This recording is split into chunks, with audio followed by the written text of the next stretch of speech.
Hello everyone, thanks for joining me. This demonstration will cover some skills for drawing and shading the human nose. I will be drawing a frontal view and a 3/4 view of the nose. Before we get started, let me remind you it's always best to have a source to draw from. I'm using a photograph, but you could use a photograph or a mirror to draw your own nose. As you watch, remember that all noses and all people are different, so you will have to adapt these concepts to suit the form of the nose you are drawing. Let's get right to it. I begin by lightly sketching 4 ovals. 1 for the ball of the nose, or the lower mass, 2 for the nostril wings on the left and right, and the upper mass on the bridge of the nose. Then I add 2 lines for the root of the nose where it attaches to the brow. I'm not starting with many lines, but I add more at the bottom to indicate the edges of the nostrils,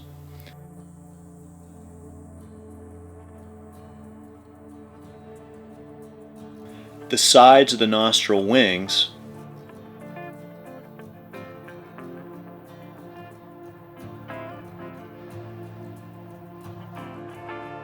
and the bottom of the septum where it meets the area above the mouth.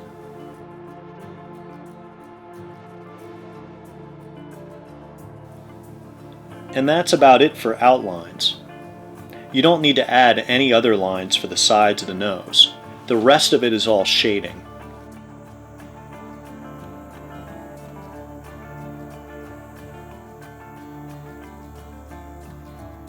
Now I add some shading along the right side of the bridge of the nose.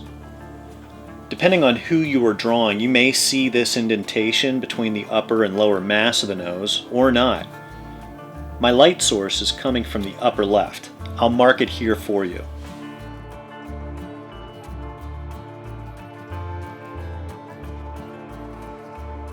I'm keeping all of my shading very light right now. I add some shading on the bottom plane of the nose. The nose has a lot of rounded forms, but it also has planes. We can simplify it into a geometric solid shape like this.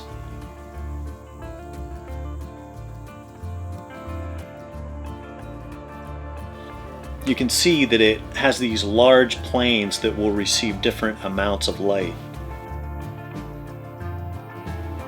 But like I said previously, the nose has many rounded forms. The ball of the nose is called that for a reason. It's round like a ball. So I add a core shadow along it and the nostril wings all across this section.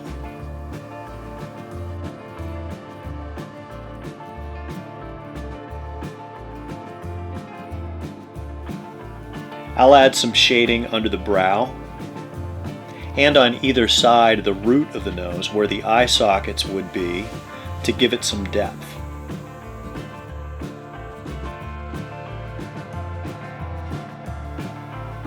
In this view of the nose, I can see the nostrils. Depending on the view, you may not see them at all, especially if your subject has their head down slightly. Here, I don't want to shade big circles for the nostrils.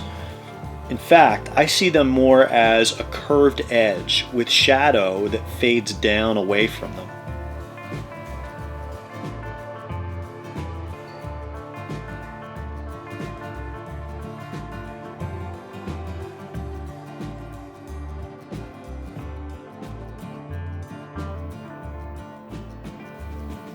Now I start adding a cast shadow under the entire nose. I also shade a bit of this area above the upper lip. This is called the philtrum. It's that trough-like indented area just under the septum. It's darkest right up next to the bottom of the nose. In fact, the bottom edge of the nose is lighter than the cast shadow because of reflected light. This helps to make it look rounded and three-dimensional. So let's take a look at some of the basic structures of the nose before I continue. We have the root and the upper mass. This whole area is called the bridge. We have the lower mass or ball of the nose, the nostril wings, the nostrils, and the septum. Notice how the nostril wings and the septum curve up into the nostrils. Sometimes you can actually see that in a portrait, but many times it's lost in shadow. Okay, as I continue to shade, I begin blending with a tortillon or blending stump. I'm using a combination of a B and 6B carbon pencil. When blending, I use the side of the stump and very lightly work from the darkest areas outward using a circular or oval stroke. Working from the shadow core outward gives me that nice gradation from dark to light that I need to make the nose look rounded. Blending should always be done lightly. You shouldn't have to press hard and scrub it into the paper. Once the blending stump gets a little pencil on it, I can use it for my high key and even some light middle key values without using the pencil at all. You can use any medium you want to practice shading the nose. You can blend this way with graphite too if you want to. I decided to use carbon pencil because it shows up better in the video, and blending it helps to create the smooth look of skin.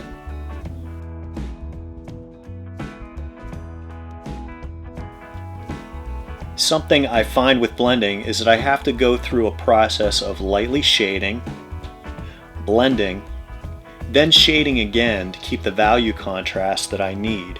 That's because even though blending can make the shading look much smoother, it also tends to lighten the dark values and darken the light values. That's why I need to adjust things by shading back into the low key values with a pencil and erasing out highlights again with an eraser.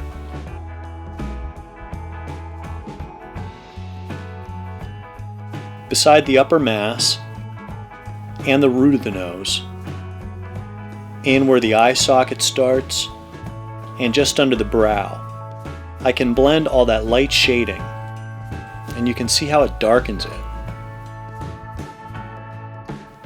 After it's blended, I work out away from it to create some gradation.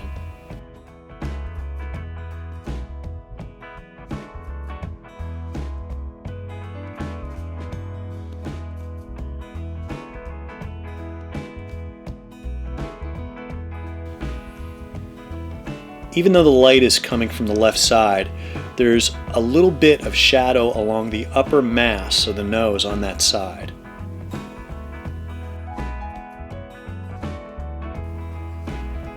There's even a touch of shading right down the center of the bridge of the nose. I actually see two highlights on the bridge and on the ball of the nose.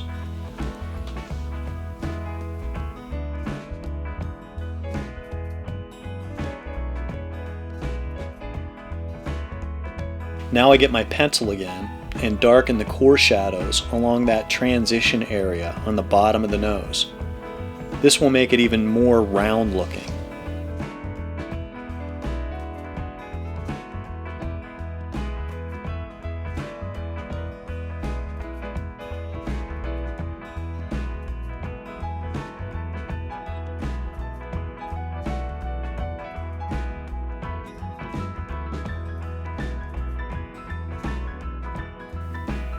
I also darken the area beside the nostril wing that people sometimes call smile lines or laugh lines. They stretch from the edges of the nose down to the mouth.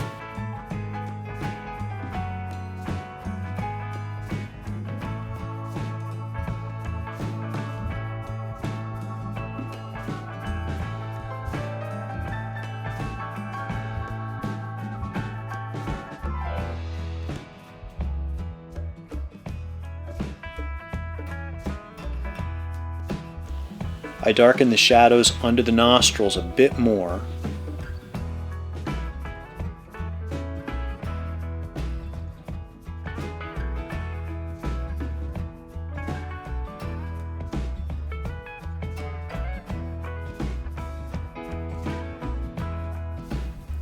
I'm really just fine-tuning things now to give it as much contrast as I possibly can.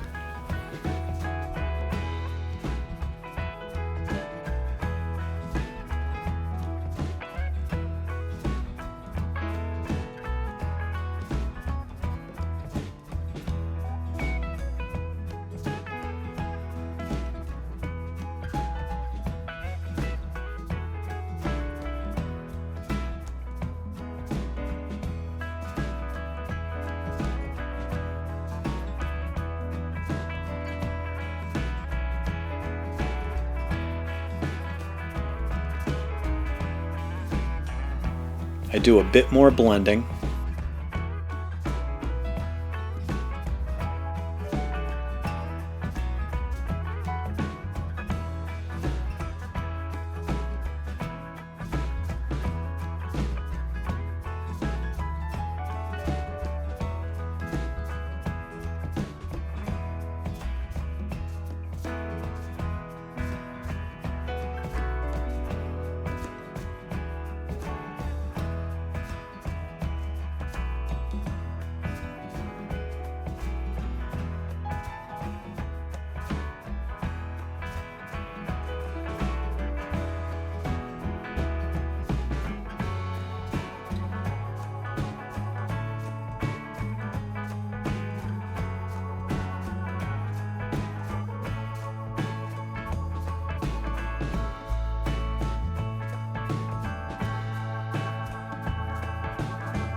I use my kneaded eraser to pull out that light area just beside the nostril wing.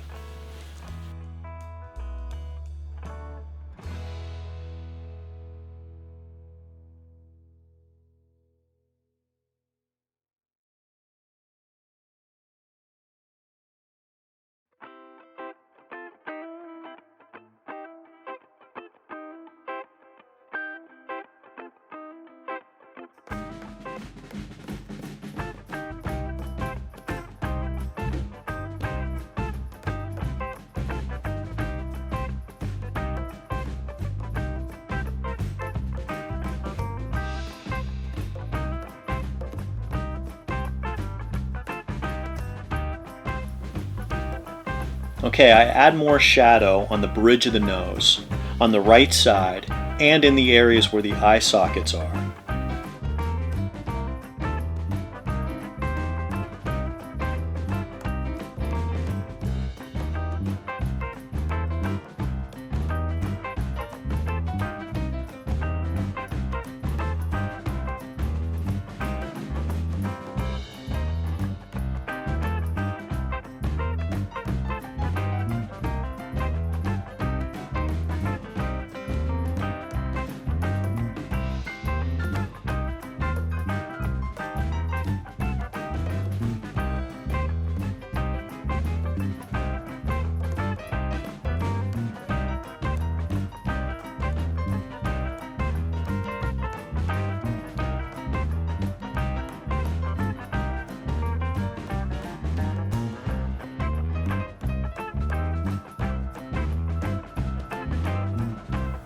So as I finish up this drawing, let's review some of the things we've discussed up to this point.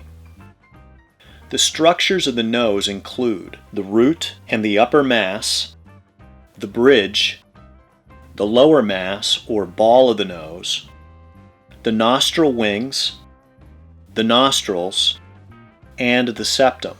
Just remember these structures will appear differently depending on the person you're drawing. We also have different planes of the nose. Within these planes, we can see areas of high key, middle key, and low key values. We have many rounded forms on the nose. In these forms, we can see highlights, core shadows, reflected light, and cast shadow. Now I'm going to draw a nose viewed from an angle where the person's head is slightly turned to the side. Again, I'm using a photographic source for this drawing. Here too, I start by lightly sketching in the lower mass or ball of the nose, the left nostril, and the upper mass. I add a curved line to show the brow,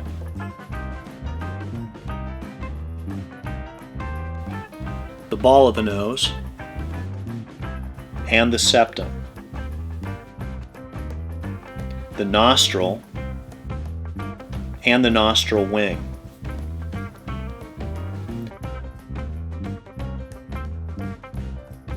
Notice I can see just a bit of the right nostril wing as well.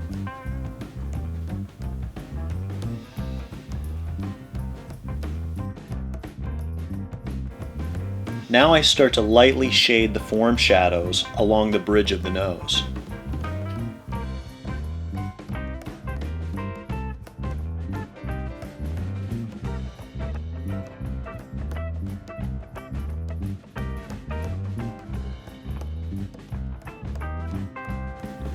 Just for some reference, I indicate a little bit of the eye to make the bridge of the nose stand out more.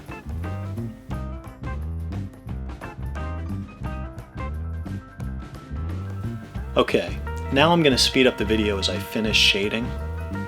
As I shade, take a look at how I go through that same process of shading, blending, and then shading back into it and erasing out my highlights again. Then right before the end, we'll finish up with a quick review.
Let's break this down into basic geometric forms again.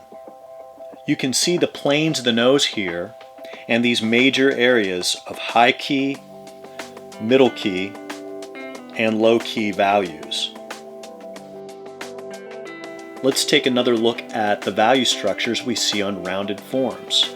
We see the highlights, core shadows, reflected light, and cast shadow. So I hope you will look for these structures of the nose for your next drawing. Even though all noses are different, knowing what to look for helps us to see it and observe it more closely. I hope you enjoyed this video and decide to join me for more demonstrations. Have a blessed day.